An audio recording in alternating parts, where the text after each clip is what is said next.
पुण्यात्मा परमात्मा प्रत्येक युग में आते हैं और अपना ये तत्व ज्ञान जो पांचवा वेद ये सुनाते हैं।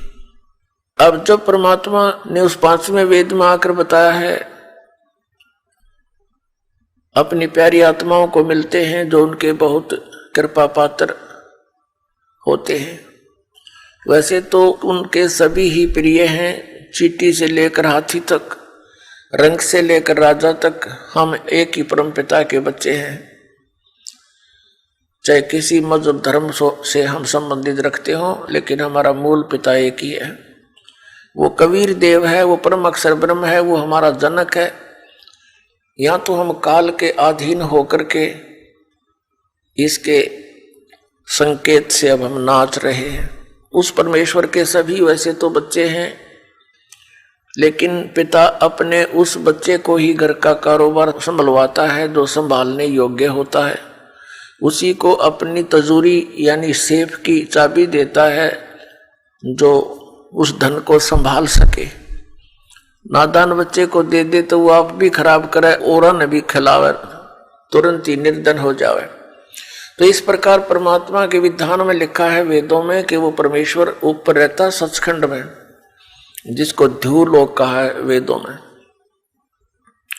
और वहां मनुष्य दृश्य है वो, लेकिन उसका शरीर बहुत तेजों में है। वहां से जब नीचे आता है तो अपने रूप को सरल कर लेता है, हल्का तेज पुंज का बना लेता है, और वहां सह शरीर आता है और नीचे अपनी अच्छी आत्माओं को मिलता है। ये पांचवा वेद वाला ज्ञान उनको सुनाता है। उनमें से कौन कौन है जो दास को अब कलयुग के अंदर पता है कि किन किन को परमात्मा अपने विधान अनुसार मिले। आदरणीय धर्मदास साहिब जी बांधवगढ़ वाले, आदरणीय मलुकदास साहिब जी, आदरणीय दादू साहिब जी, आदरणीय नानक साहिब जी जो सिख धर्म के प्रवर्तक माने जाते हैं, आदरणीय गरीबदास साहिब जी गांव छुडानी जिला झज्जर हरियाणा वाले, आदरणीय गीसा दास साहिब जी गांव खेखड़ा उत्तर प्रदेश जिला मेरठ। इन पुण्यात्माओं को परमात्मा आकर मिले। ऋग्वेद मंडल नंबर 9 सूक्त 86 के मंत्र 26 और 27 में, ऋग्वेद मंडल नंबर 9 सूक्त 82 के मंत्र 1, 2, 3 में, और भी बहुत से मंत्र हैं। ऋग्वेद मंडल नंबर 9 सूक्त 96 के 16 से 20 में, ऋग्वेद मंडल नंबर 9 सूक्त 94 यानी 94 के मंत्र 1 में, ऋग्वेद मंडल नंबर 9 सूक्त 20 मंत्र 1 में, ऋग्वेद मंडल नंबर 9 सूक्त 1 मंत्र 8 और 9 में, और भी अनेकों स्थानों पर। यह प्रमाण है कि वो परमात्मा सतलोक से चलकर आते हैं, अपनी अच्छी आत्माओं को, श्रेष्ठ आत्माओं को मिलते हैं जो दृढ़ भक्त होते हैं,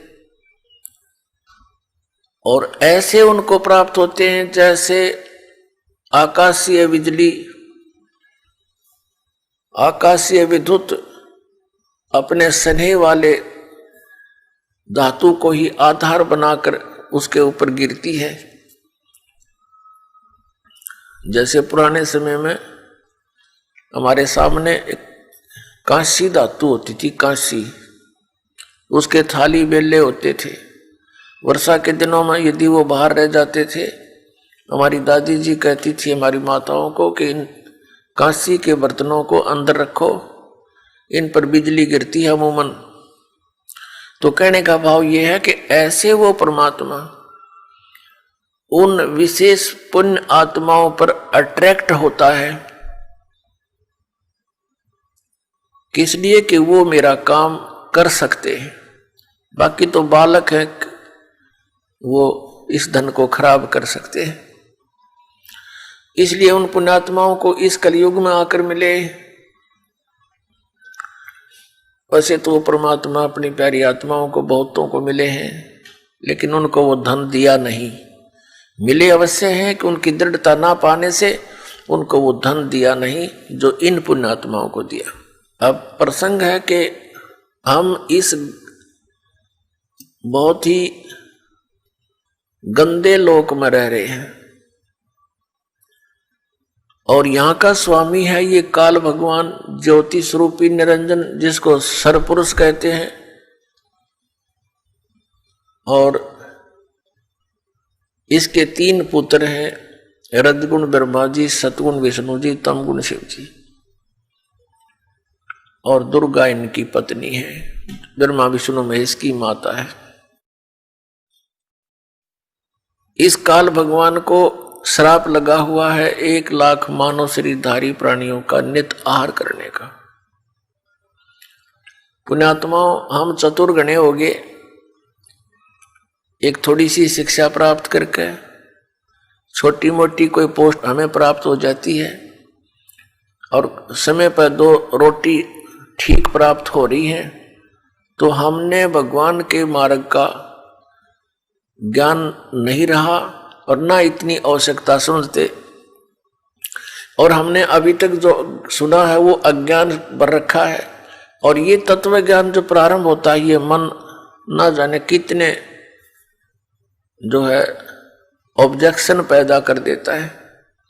लेकिन परमात्मा के ज्ञान में इतना वजन है कि इन सब शंकाओं का वो समाधान कर देता है। लेकिन उसके लिए आप जी ने सत्संग सुनना पड़ेगा, चाहे ना चाहते हुए भी सुनना पड़ेगा, चाहे आपकी इच्छा हो चाहे ना हो, ये सुनना पड़ेगा। और फिर देखना आपको कितना अच्छा लगेगा। फिर ये इसका कारण क्या है, पहले उस प्रसंग को सुनाते हैं जो दास सुनाना चाहता है कि हमारे साथ यहाँ सारा कार्य मजबूरी से